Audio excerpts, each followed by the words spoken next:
अस्सलाम वालेकुम नाज़रीन। उम्मीद करता हूँ आप सब अल्लाह के फजल व करम से खैरियत से होंगे। खौफनाक नावल 16 साल का किस्सा सिलसिला मैं आप लोगों को सुना रहा हूँ और मुझे उम्मीद है कि पहले 9 हिस्से आपने सुने होंगे और पसंद भी किए होंगे। आज उसका 10वां किस्सा जो है वो पेशे खिदमत है। जैसा कि मैंने बताया था कि हकीम साहब नवाब साहब के घर में पहुँच गए थे और नवाब साहब की हालत काफ़ी ख़राब थी। सूखकर कांटा हो गए थे, चेहरे पर पिलाहट थी, सांस की रफ्तार भी बहुत सुस्त थी। शबर मियाँ ने उनकी नब्जें देखीं, समझ में क्या आता, बस ठंडी ठंडी सांसें लेकर रह गए। वह मतों में तो कभी कभी ऐसे मौके पर गुड़िया की आवाज़ सुनाई दे देती थी, लेकिन यहाँ कोई आवाज़ नहीं थी। गुड़िया तो अब कोसों दूर थी कि क्या करें क्या न करें। सोच रहे थे कि नवाबों का मामला है, ज़रा सी बात बिगड़ गई तो सूरत हाल खराब हो जाएगी। वो शख्स जो सबसे ज़्यादा तुंद मजाज नजर आता था, नवाब साहब का खादम खास मालूम होता अहमद अली था। वो जरा सनकी आदमी मालूम होता था, खासी तल्ख तबीयत रखता था। उसने कहा, देखिए शबर मियाँ, नवाब साहब को ठीक हो जाना चाहिए। आपकी बड़ी शोहरत सुनी है हमने, और कुछ लोगों ने दावे किए हैं। अगर हकीम शबर मियाँ को दिखाया जाए तो नवाब साहब की हालत बेहतर हो सकती है। अब समझ लीजिए कि नवाब साहब को तंदुरुस्त करना है आपको, वरना दूसरी सूरत में जो नुकसान आपको पहुंचेगा उसका आप तस्वर भी नहीं कर सकते। देखिए, शफा तो अल्लाह के हाथ में है। हम कोशिश करेंगे, मगर हमें कुछ वक्त दरकार है, शबर मियाँ ने कहा। ये वक्त उन्हें मिल गया। एक उम्दा से कमरे में उनका बंदोबस्त कर दिया गया। वो दिन गुजर गया, रात हो गई। शबर मियाँ की समझ में नहीं आ रहा था कि क्या करें और क्या न करें। ये उल्टी सीधी दवाओं का मामला नहीं था, जरा भी कोई बात बिगड़ गई तो लेने के देने पड़ जाएंगे। शबर मियाँ को जिंदगी बचाना मुश्किल हो जाएगा, ये बात वो अच्छी तरह जानता था। रात हुई तो वजू करके चिलाकशी करने बैठ गए। चिलाकशी क्या थी, वह खुदा से अपने लिए मगफरत की दुआ मांग रहे थे और कह रहे थे कि जिंदगी अगर यही पर ख्ताम को पहुंचती है तो अल्लाह तेरी मर्जी।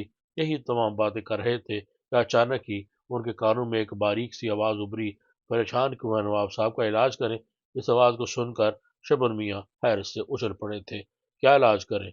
उनने कहा, पानी गर्म करा लीजिए और उसे नवाब साहब को इतना बुलाइए कि उनसे पिया ना जाए, लेकिन बहरहाल ये पानी उन्हें पिलाना है और उसके बाद उन्हें छत से उलटा लटका दिया जाए।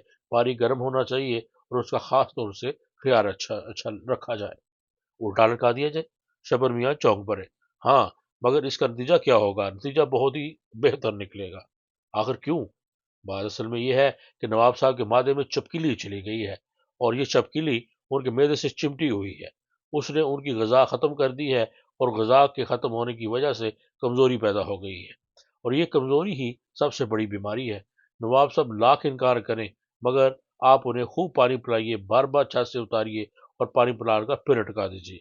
चपकीली को गर्मी पहुंचेगी तो वह हल्की के रास्ते बाहर आ जाएगी और इसका नतीजा क्या होगा? नवाब साहब की सेहतयाबी से पहले हमारी सेहत की खराबी के बारे में क्या ख्याल है? क्या मतलब? नवाब साहब को उल्टा लटकाना कोई आसान काम होगा? वो दीवान जो है, जिसका नाम अहमद अली है, वो हमें मार मार कर खुद उल्टा लटका देगा।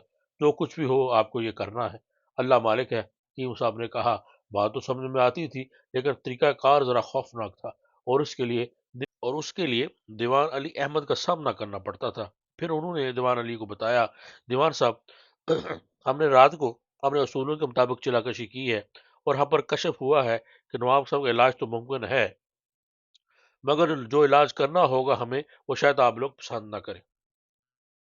हकीम शबर मियाँ, नवाब साहब को सेहतयाब होना चाहिए, बस इसी में आपकी ज़िंदगी है। तो फिर सुन लीजिए, नवाब साहब के साथ जो सलूक होगा वो आपको बर्दाश्त करना पड़ेगा। क्या सलूक होगा? जवाब में शबर मियाँ ने तफसील बताई तो अली अहमद गर्म हो गया। आपकी खोपड़ी पर इतने जूते पड़ेंगे कि आपका भेजा नाक के रास्ते बाहर निकल आएगा। तो फिर आप ऐसा कीजिए कि अपना काम कर डालिए, बजाय इसके कि मुझे अपना काम करने दें। बेगम नवाब को जब इस सिलसिले में तक तफसील मालूम हुई तो उन्होंने दीवान अहमद अली को डांटा और बोली कि हकीम साहब को लाए हैं तो फिर उन्हें उसका इलाज करने दीजिए। आखिर इसमें इतनी परेशानी की बात क्या है? मगर नवाब साहब को उल्टा लगाएंगे वो। आप जरूरत है तो इससे इनकार तो नहीं किया जा सकता। ठीक है, अगर आपका हुक्म है तो फिर मैं कह सकता हूँ, अली अहमद ने कहा। और हकीम शबर मियाँ की हदायत के मुताबिक तैयारियां होने लगी। बड़ी दिलचस्प सूरत हाल थी। हकीम साहब सब कुछ कर तो रहे थे, लेकिन जान की बाजी लग गई थी। इतनी बड़ी रियासत के नवाब को छत से उल्टा लटकाना कोई आम बात नहीं थी। اگر فائدہ نہ ہوا تو اس کے بعد حکیم صاحب جانتے تھے کہ خود ان کے ساتھ کیا سلوک ہوگا۔ گڑیا کے بعد جب بھی مانی تھی فائدہ تو ہوا تھا، اور فائدہ بھی ایسا ہوا تھا کہ وارے نیارے ہو گئے تھے، لیکن اتنا بڑا کوئی خطرہ درپیش نہیں تھا۔ بیگم صاحبہ نے بھی کہہ دیا تھا اگر نواب صاحب سے ایجاب ہو گئے تو وہ جو مانگیں گے وہ دیا جائے گا، جاگیر، دولت، خلت، فاخرہ، ہر چیز ان کے لیے ہوگی۔ شبر میاں کو یہ ساری چیزیں دلکش تو محسوس ہوتی تھی، لیکن بات وہی تھی کہ اب مرتا کیا نہ کرتا، جو کہا تھا وہ کرنا ہی تھا۔ بیچارے نواب صاحب ویسے ہی نیم جان تھے، اور ان کے ساتھ یہ سلوک کوئی بھی لمحہ دل کی دھڑکنیں بند کر سکتا تھا، لیکن وہی ہوا جو کرنا تھا، اور وہی کیا گیا جو کیا جانا تھا۔ نواب صاحب کو زبردستی گرم پانی پلایا گیا، اور ان کی چیخیں آسمان سے باتیں کرنے لگی۔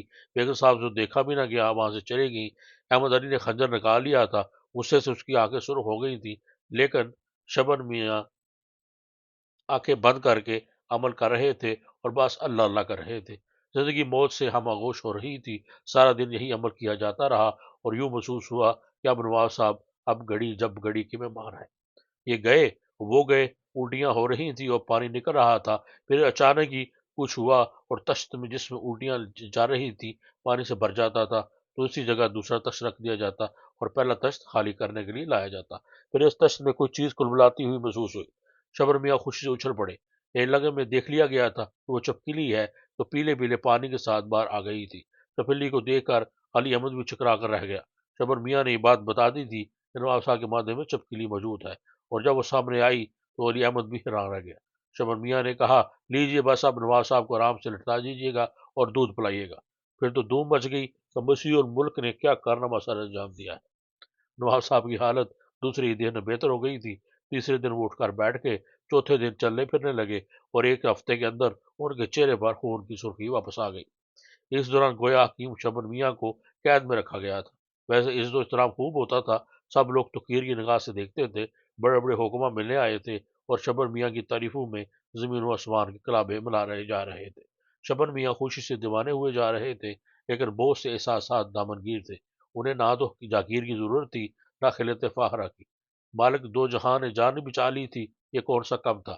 امید ہی نہیں تھی کہ کوسوں دور سے یہ آواز سنائی دے جائے گی، لیکن صدقے جائیں قدرت کے، جسے دینے پر آتی ہے چپڑ پھاڑ کر دیتی ہے۔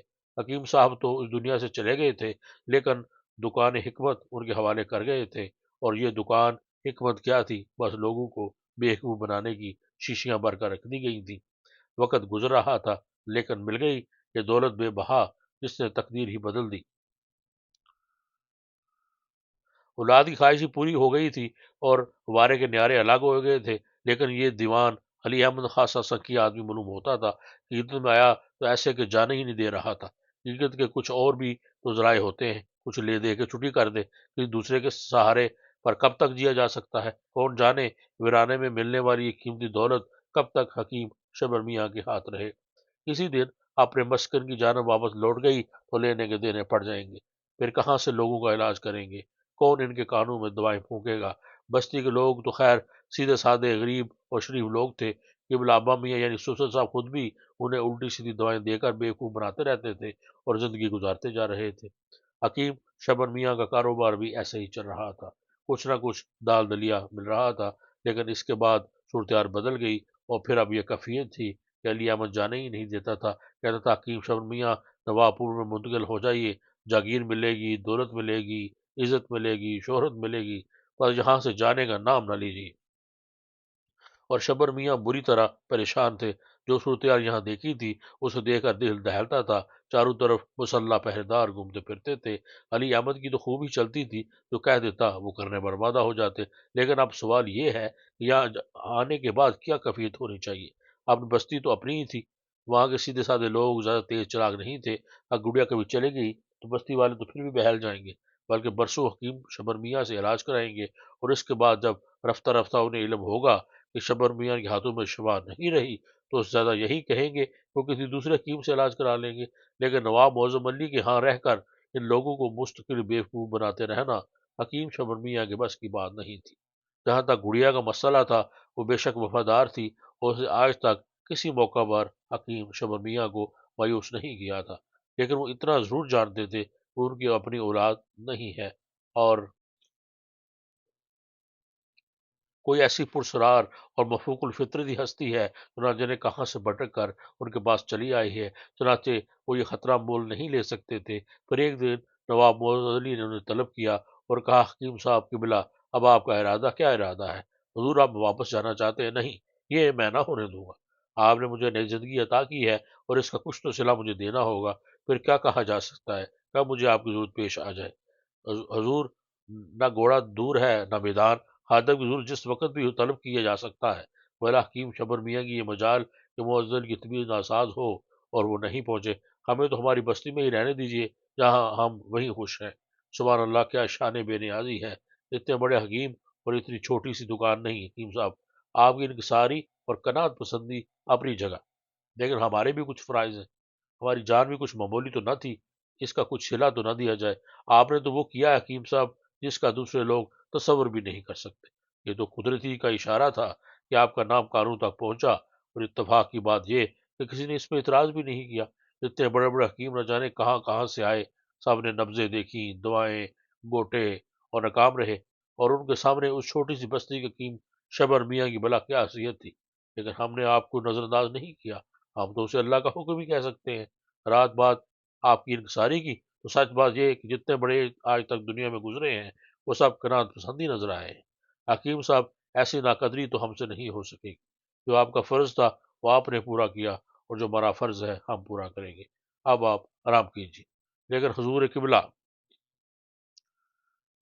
नहीं, इन्हें हकीम साहब हम कुछ नहीं सुनेंगे, मूड में नहीं है। हकीम शबर मियाँ की जुबान बंद हो गई। दिल का हाल तो खुदा ही जानता था। अजीब अजीब ख्यालात दिल में आ रहे थे। तब उन्होंने सोचा कि तकदीर का यही फैसला करने पर लगी हुई है, तो फिर कौन लड़ सकता है तकदीर से। अब जो होगा देखा जाएगा। चनाचे खामोश हुए। और वैसे भी मौजम अली साहब का इलाज जारी था। उनका मर्ज तो दूर हो चुका था।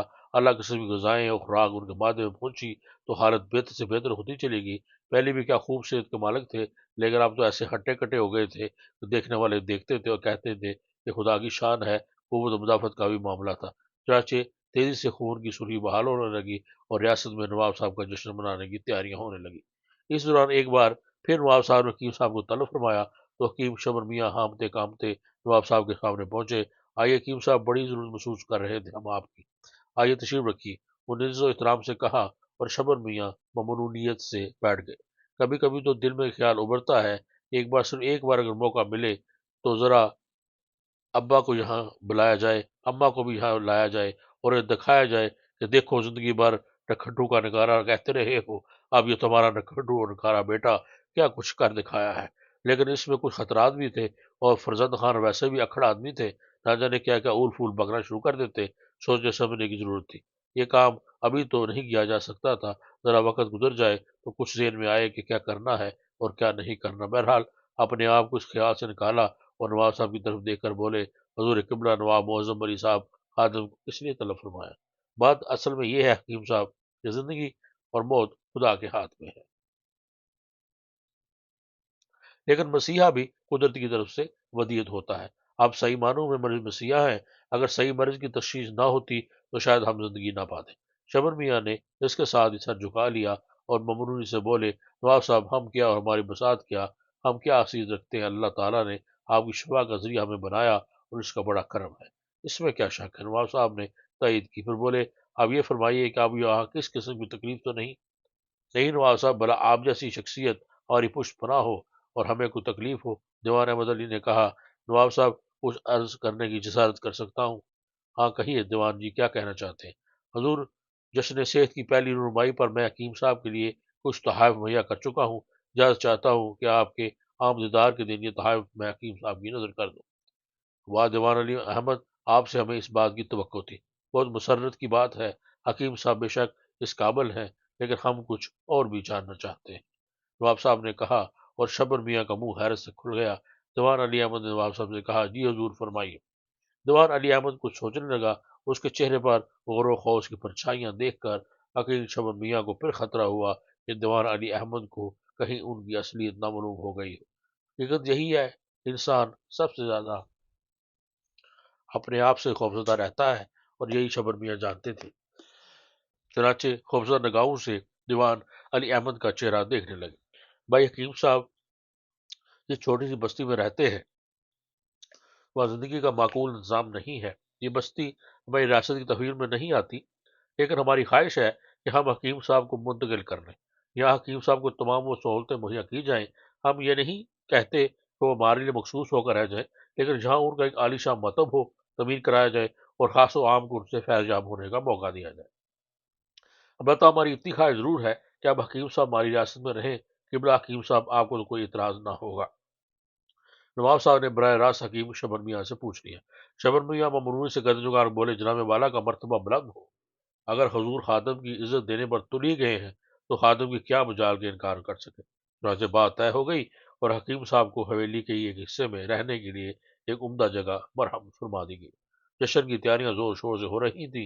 नवाब साहब नेक नाम आदमी थे। नवाबजादा फर्रुख हसन अपने बाप की सेजाबी पर बहुत खुश थे। आलीशान जश्न मनाने की तैयारियां हो रही थी। इस दौरान शबर मियाँ ने लियामत से अपनी उस ख्वाहिश का इजहार भी कर दिया, अगर हो सके तो उनकी बेटी और बेगम को भी यहीं बुलवा लिया जाए। ज़ाहिर है वह पड़े पड़े वो परेशान होंगी और सोच रहे होंगे न जाने शबर मियाँ पर क्या गुजरी। ये कौन सी बड़ी बात हकीम साहब किबला, आपने पहले फरमा दिया होता मोहतरमों की इज्जत और एहतराम के साथ यहाँ बुलवा लिया जाएगा। अली अहमद ने कहा और दीवान का हुक्म दूसरे लोगों तक पहुंचा। किसी की मजाल थी कि तखीर करता। बेगम साहब के लिए 4 घोड़ों वाला रथ रवाना कर दिया गया। हकीम साहब की बीवी जो बहुत ही कम घर से बाहर निकलती थी, गुड़िया के साथ रथ में बैठकर नवाबपुर चल पड़ी। उन्हें अभी तक इल्म नहीं था कि शबर मियाँ पर क्या बीती। इतना तो वो जानती थी कि शबर मियाँ ना हकीम है और ना अत्तार। बस वो दुकान चला रहे थे, रोटियां मिल रही थी कि गुड़िया मिल गई और उसने तकदीर बदल कर रख दी। बहरसूरत जब रियासत पहुंचे और हकीम साहब के ठाट बाट देखे तो मुस्कुरा पड़ी। देखा, मैं ना कहती थी कि जब कुदरत इंसान को सुरखरू करने पर आती है तो गैबी वसाइल पैदा हो जाते हैं। हमारे साथ भी ऐसा ही हुआ है। अब तो बला वजह ही यहाँ आते हुए खौफ खा रहे थे। अरे बेगम, सच कहूंगा और झूठ बोलना कुफर और हकीकत से चश्म पोशी बहुत बड़ा गुनाह। हर चंद के एक झूठ अब तक निभाते चले आ रहे हैं, लेकिन इससे इनराफ न करेंगे कि कुड़िया की वजह से हमें बड़ी इज्जत मिली। बेगम साहबा ने इस बात पर तो तवज्जो नहीं दी थी जिसका हकीम साहब ने जोश आलम में इतराफ कर लिया था। अलबत्ता गुड़िया के सिलसिले में वो बहुत पुरजोश थी कि वो भी हकीम साहब की तायद करने लगी। बहरसूरत जश्न शेत हुआ और रियासत में चरागा किया गया। हकीम साहब को खिल्लत फाखरा दी गई और एक छोटी सी जगीर उनके सुपुर्द कर दी गई, जिसके लिए हर कार्य मुकर्रर कर दिए गए कि हकीम साहब का पहला जगीर के कामों में कहाँ दिलचस्पी ले सकते थे। उन्हें अपनी हिकमत से ही फुर्सत न थी। उसके साथ साथ हकीम साहब को हवेली के मुतसल एक खूबसूरत मकान भी अनायत कर दिया गया। अब उनकी राइश और मतब दोनों का इंतजाम था। मतब के लिए जगह मुंतब की गई, वो बड़ी साफ शफाफ और आरास्ता और पैरास्ता थी। नवाब साहब की हिदायत के मुताबिक उसे अपनी तमाम चीज़ों से सजा दिया गया था और हकीम साहब तो गोया अब खानदानी हकीम बन गए थे। हुक्मा जो बाहर से आते थे शर्मिंदगी के आलम में सिर्फ इसलिए रखे हुए थे कि नवाब साहब के जश्न सेहत में शरीक हो जाए। हर चंद कि उनकी दवाओं ने नवाब साहब को फैज़ तो नहीं पहुंचाया था। नवाब साहब मोहब्बत तो सब ही से रखते थे, इसलिए वो अभी तक क़याम पज़ीर थे। हकीम शबर मियाँ के मुंह पर तो उनकी लाख लाख तारीफें होती थी। उन्हें हकीमुल मुल्क कहा जाता था और उनसे हर एक पेशकश कर चुका था कि बिला हकीम साहब उसे अपनी शागिर्दी में कबूल फरमाए। लेकिन दिल ही दिल में वो सारे हकीम शबर मियाँ से सख्त नफरत रखते थे, कदूरत रखते थे और सोच रहे थे कि ये टटपूजिया अतार भला वजह ही नवाब साहब की आंख का तारा बन बैठा है। न जाने किस तरह उसे पता चल गया कि नवाब साहब के माथे में कोई जहरीला कीड़ा उतर गया है। बस तकदीर का धनी है कि कुछ से कुछ न बन गया। इनके जहनों में सख्त तशवीश थी कि हकीम कहाँ से आया और कैसे बना। चुनाचे आपस में बैठकर उन्होंने तय किया कि कम अज कम हकीम साहब के बारे में खोज तो लगाई जाए, ये किसका शागिर्द है और किस तरह उन्होंने ये मसीहाई हासिल की। तो जी ये थी किस्त नंबर 10। इसको यहीं पे ख़त्म करते हैं। इंशाल्लाह अगली किस्त में इसके आगे चलेंगे। तब तक के लिए इजाज़त दीजिए मुझे। अपना बहुत ख्याल रखिए और मुझे भी दुआ में याद रखिए। अल्लाह हाफ़िज़।